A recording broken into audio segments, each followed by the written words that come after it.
Bom dia, queridos irmãos. Estamos aqui em mais uma EBD deste domingo e eu convido a você agora a orar ao Senhor comigo para darmos início a esse estudo desta lição. Deus é galardoador. Vamos orar? Senhor nosso Deus, eterno Pai, nós somos agradecidos por tudo que o Senhor tem feito nas nossas vidas e te pedimos, Senhor, que tu fales aos nossos corações através dessa lição que agora vamos estudar. Que o Senhor nos dê a tua direção, nos ensine, Senhor, e que possamos, ó Pai, aprender da tua palavra. Te agradecemos, ó Pai, por esse momento, em nome de Jesus. Amém. Bem, meus queridos, nós estamos estudando uma série sobre os atributos de Deus, agora a nossa revista Compromisso, né, aqui na PIB-PP. E hoje nós vamos estudar Deus é galardoador. Bem, o galardão ele sempre causa uma certa curiosidade, podemos dizer assim, na vida das pessoas. O que será esse galardão? Né? Galardão, como nós vemos no dicionário, é uma recompensa por um trabalho realizado. Na Bíblia nós vemos vários momentos em que Deus diz que irá galardoar aqueles, né, que vencerem, aqueles que estiverem com Ele em glória, ou aqueles que cumprirem, né, o seu papel nesse mundo. Vemos, meus queridos, que isto é mais uma demonstração da bondade de Deus. Porque por mais que façamos, por mais que realizemos, isso tudo, né, não se compara ao que Deus já nos deu através de Jesus, né, que é a salvação dos nossos pecados. A salvação desse estado lamentável que nos encontramos. E por mais que façamos para Deus, não se compara ao que Ele já fez por nós. Então, na verdade, o galardão não é algo que deve ser buscado por nós, né? Não é algo assim que nós devemos, olha, eu preciso do galardão. É claro, nós devemos fazer tudo para a glória de Deus e o galardão será consequência disso, né? Mas não é algo que nós mereçamos. Isso é mais uma demonstração do amor de Deus para conosco. E nós vamos ver no estudo dessa lição que o autor ele dividiu, né, a revista em vários tópicos. Uma delas, o primeiro deles é o galardoador que faz toda a diferença. E nesse tópico ele trata lá da primeira carta de Paulo aos Coríntios, no capítulo 3, versículos de 1 a 18. Nesse texto nós vamos ver como a igreja de Coríntios estava assim se portando. E isso fez com que Paulo desse duras palavras a eles, né? Isso fez com que Paulo mostrasse a eles realmente o quanto eles estavam vivendo coisas que não agradavam a Deus, o quanto eles ainda eram imaturos em sua fé. Eles estavam ali vivendo uma questão de partidarismo, né? Entre Paulo, Apolo, né? Vivendo dissensões entre eles. E isso não agradava a Deus. E Paulo ele vem dizer o seguinte: olha, eu não posso falar com vocês, tratar vocês como pessoas adultas, porque vocês ainda são pequenos, são crianças. Vocês ainda não aprenderam aquilo que eu já ensinei a vocês. A maturidade, meus queridos, ela só é alcançada através de uma vida de santificação. Nós vemos já que a santificação é um processo. A partir do momento que eu reconheço Jesus como Senhor e Salvador da minha vida, eu começo a viver uma nova vida agora ao lado de Jesus, aprendendo de Jesus e deixando para trás tudo aquilo que antes eu vivia, deixando para trás o meu eu a cada dia. Isso é um processo. Dia a dia eu devo estar me aprimorando nisso. Dia a dia eu devo estar buscando mais Deus e menos a mim mesmo. Mais Deus e menos de mim. Mais Deus e da sua vontade e menos da minha vontade. É isso que nós lemos lá no Evangelho. Olha, se alguém quer vir após mim, negue-se a si mesmo. Tome a cada dia a sua cruz e siga-me. Ou seja, a cada dia um passo a mais com Jesus. A cada dia eu nego mais as minhas vontades e submeto à vontade de Deus. E esse processo cria em nós a maturidade. A maturidade para viver uma vida agora que agrade a Deus. Para deixar as coisinhas, as picuinhas, os partidarismos, as panelinhas e viver para a honra e glória do Senhor. E é isso que faz ou demonstra uma igreja madura. Porque a partir do momento que a igreja deixa ou vive ali um conjunto de pessoas que pensam de maneira diferente, que foram criados de maneira diferente, e esse conjunto de pessoas olham e buscam objetivos comuns, que é a glória de Deus, e vivem para a glória de Deus, isso demonstra maturidade. E aquela igreja de Coríntios não estava vivendo isso, porque eles ainda estavam discutindo, olha, eu sou de Apolo, eu sou de Paulo. E Paulo vem realmente mostrar para eles que uma igreja que realmente quer servir ao Senhor deve deixar essas coisas de lado e deve viver para a glória do Senhor. Eu posso não concordar com meu irmão em determinadas áreas. Eu posso discordar dele, eu posso ter opinião diferente da dele, mas eu em Cristo e ele em Cristo devemos viver juntos, unidos e buscar os objetivos comuns, porque nós não buscamos os nossos objetivos particulares, mas sim a glória do Senhor. E isso nos une, isso nos faz caminharmos juntos, isso nos faz vivermos para a glória do Senhor, em comunidade, em igreja. Então, Paulo ele faz uma analogia da igreja como uma lavoura ou uma construção e ensina através dessa analogia que ninguém pode fazer nada sozinho. E ele diz lá no versículo 6, eu plantei, Apolo regou. Isso demonstra que nós dependemos uns dos outros, que nós nos complementamos, que a obra pode ser feita através de várias pessoas, deve ser feita através de várias pessoas. Assim como na igreja a lavoura e a construção envolvem muitas pessoas que estão comprometidas a realizar um trabalho. A igreja não sou só eu, não é só você, é o conjunto de várias pessoas que estão ali, reconhecendo Jesus como Senhor e Salvador e que querem fazer a vontade de Deus. Paulo ele enfatiza isso, olha, eu fiz determinadas coisas, o Apolo está fazendo determinadas coisas e cada um terá a sua recompensa. Na obra do Senhor nós nos complementamos. Nós não podemos fazer a diferença por nós mesmos. Deus é quem dá o crescimento, meu querido. Você faz, prepara um solo, coloca ali o adubo, coloca ali várias coisas e coloca a semente. Mas se Deus não der o crescimento, essa semente não cresce. Nós dependemos de Deus. E para a realização da obra de Deus, nós só podemos fazer alguma coisa se dependemos de Deus, se Ele mesmo fizer através de nós. Porque de nós mesmos não sai nada. Nós não temos o poder em si mesmo. Nós não fazemos a diferença em nós mesmos. Por mais habilidades que nós temos nas nossas mãos, apenas a mão de Deus faz toda a diferença. Por mais que eu esteja apto a fazer determinadas coisas, por mais que eu tenha vocação, dom e talento, se Deus não realizar através de mim, a sua obra nada valeu. De nada vale. Dependemos de Deus, exclusivamente de Deus para a sua obra. Só podemos ser bênção se Deus nos usar como canal de bênção, se Ele fizer através de nós. Não podemos nos sentir imprescindíveis, porque nós somos facilmente substituíveis. Na obra de Deus ninguém é imprescindível. Ninguém pode se sentir assim, olha, se eu não tiver, se eu não fizer, ninguém fará. Ninguém faz, a coisa não anda, não é assim que as coisas funcionam. Somos todos cooperadores, ninguém é insubstituível. Deus tem seus planos por meio de nós e apesar de nós.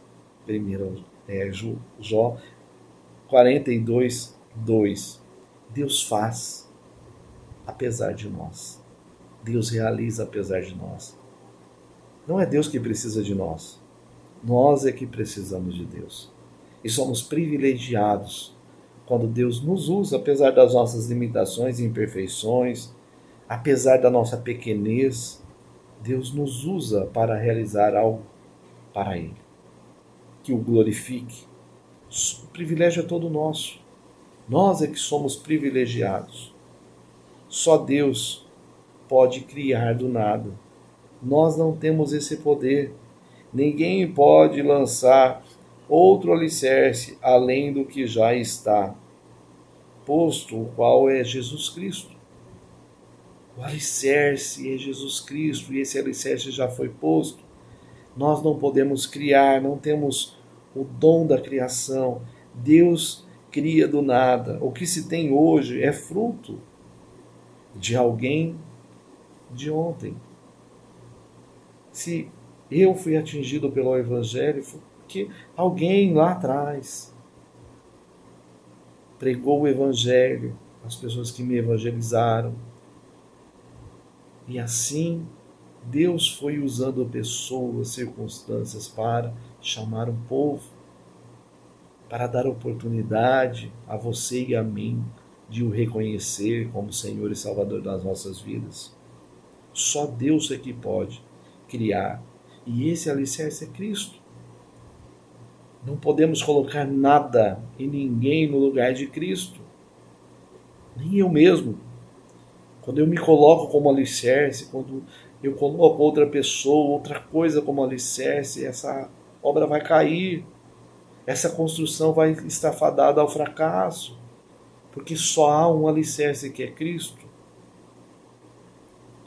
Nós não podemos subestimar as particularidades. Sobre esse alicerce é ouro, prata, pedra preciosa, madeira, feno ou palha. O alicerce é único, que é Cristo, mas o que se constrói nele, o que se constrói leva-se em conta as particularidades diversas. O juízo virá e revelará se é de ouro, prata, pedra preciosa, madeira, feno ou palha.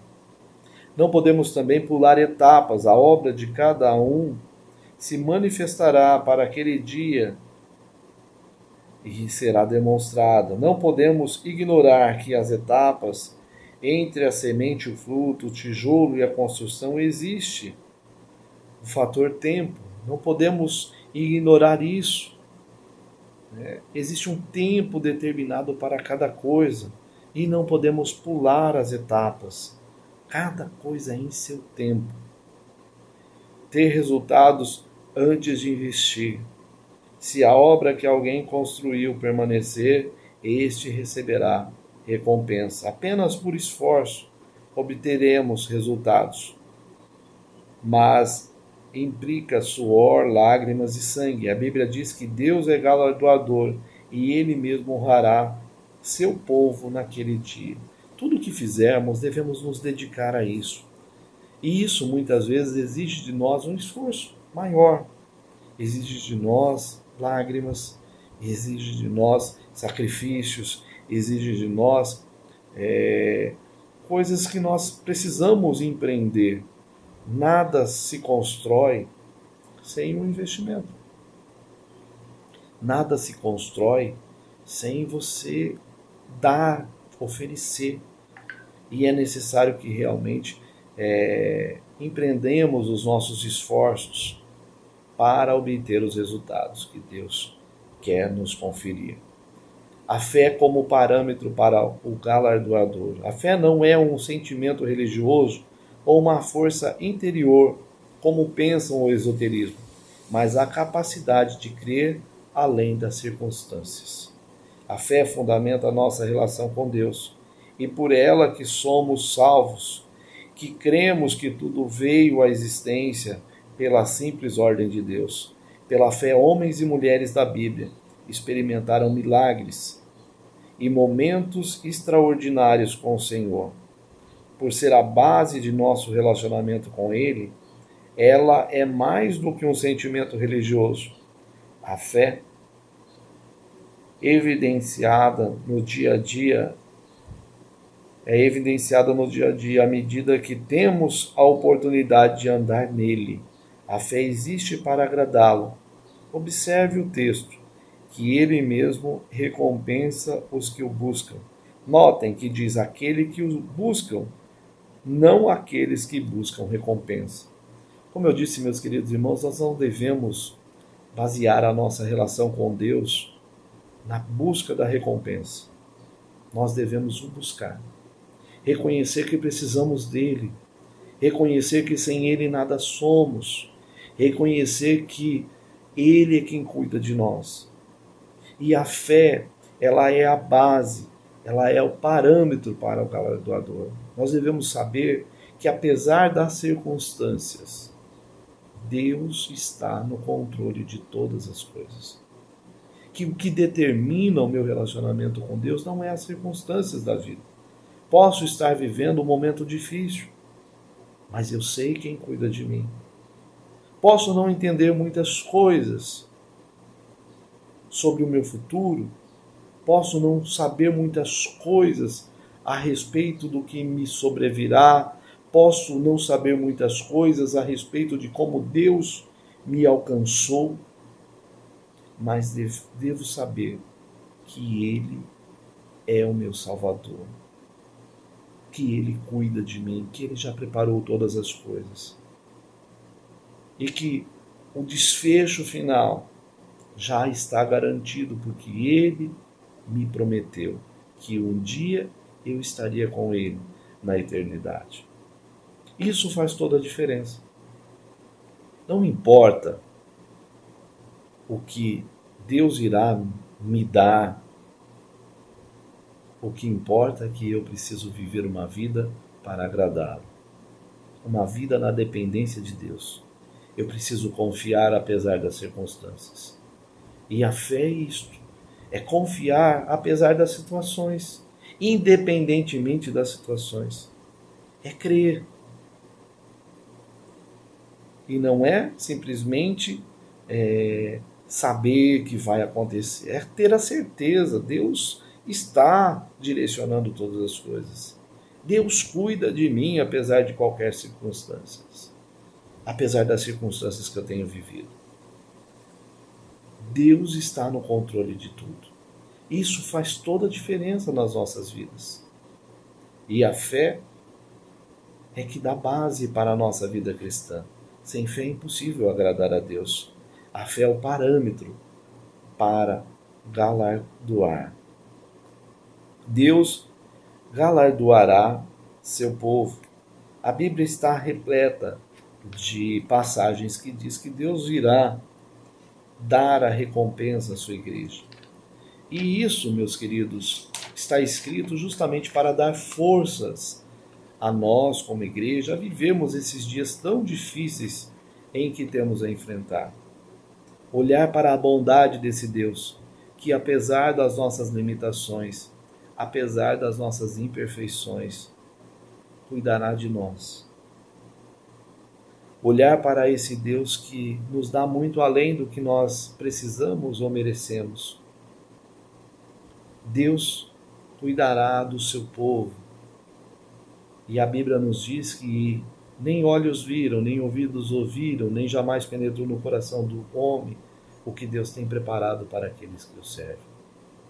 Isso deve nortear o nosso coração de esperança, de confiança, de saber que essa breve, momentânea tribulação que estamos enfrentando ou que enfrentaremos na nossa vida não pode se comparar àquilo que Ele já nos prometeu, aquilo que Ele já fez por nós. E que eu tenho que atravessar tudo isso confiando e sabendo que isso não é o fim, que Deus irá me recompensar por todo o esforço empreendido, por tudo aquilo que eu me empenhei, por todo aquele sofrimento que um dia eu passei. Isso não pode se comparar ao que Deus tem preparado para mim. Deus é galardoador, o Deus galardoador em ação. Em Apocalipse 21, de 1 a 5, nós vamos ver que tudo já está programado, tudo já está destinado. Deus cumprirá os seus planos. Deus irá restaurar a sua criação, os novos céus e a nova terra. A ação de Deus alcançou a igreja, como também a natureza que está escravizada pelo pecado.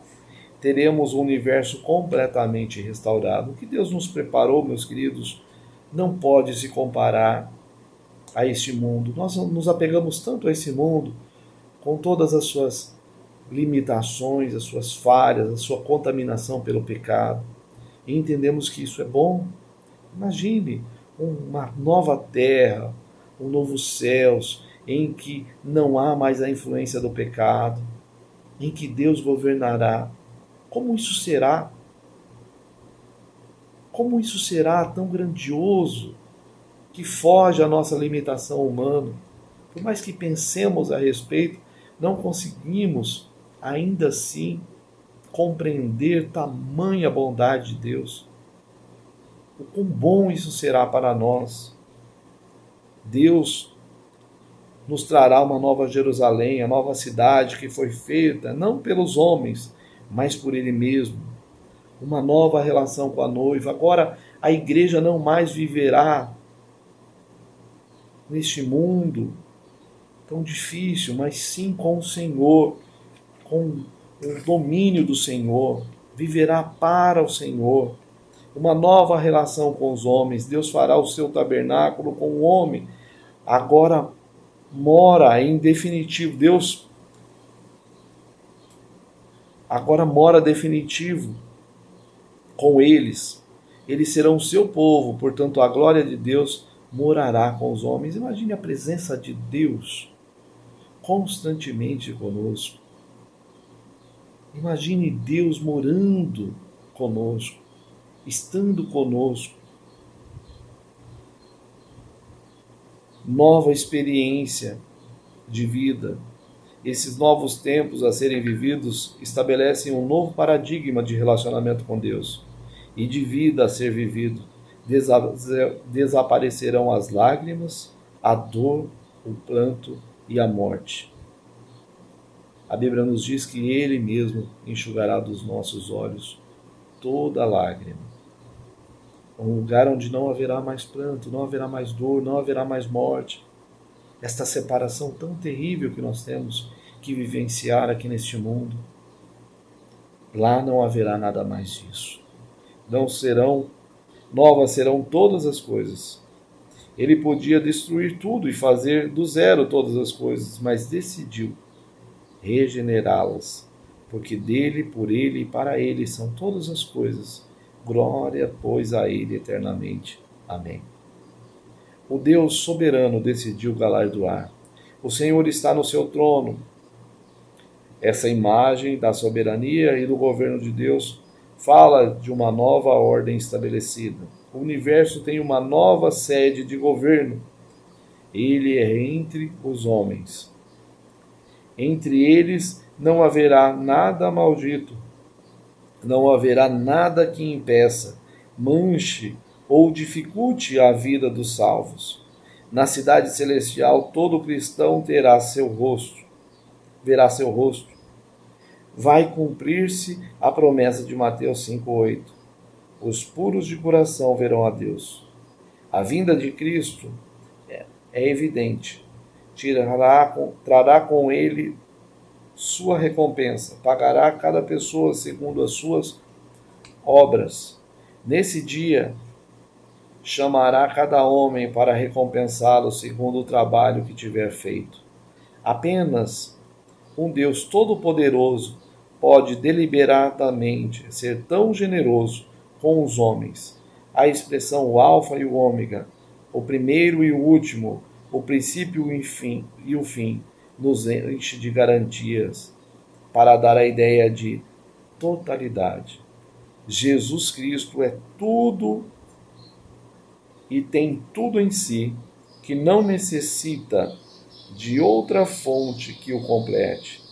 Todas as coisas convergem para ele.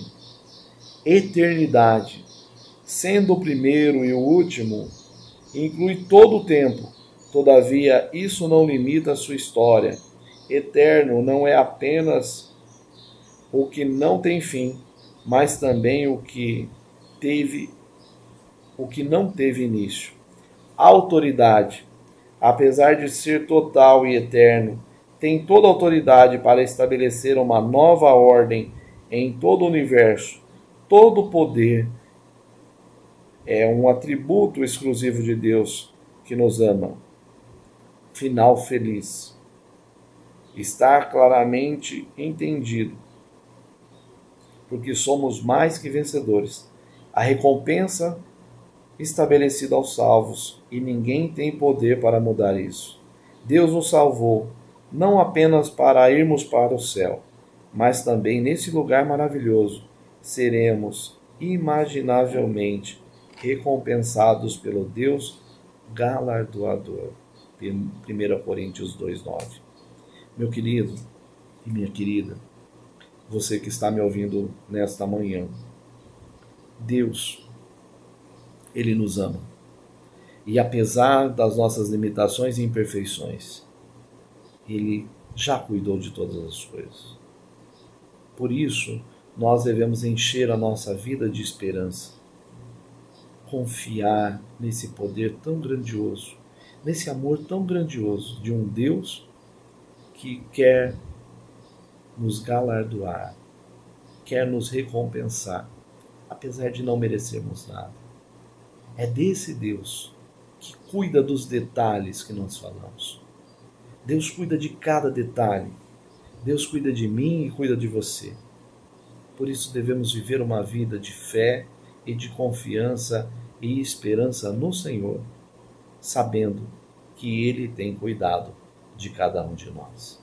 Que Deus nos abençoe e nos dê um entendimento da sua palavra, e que possamos dia a dia viver para a sua honra e para a sua glória. Amém? Até a próxima, se Deus assim nos permitir.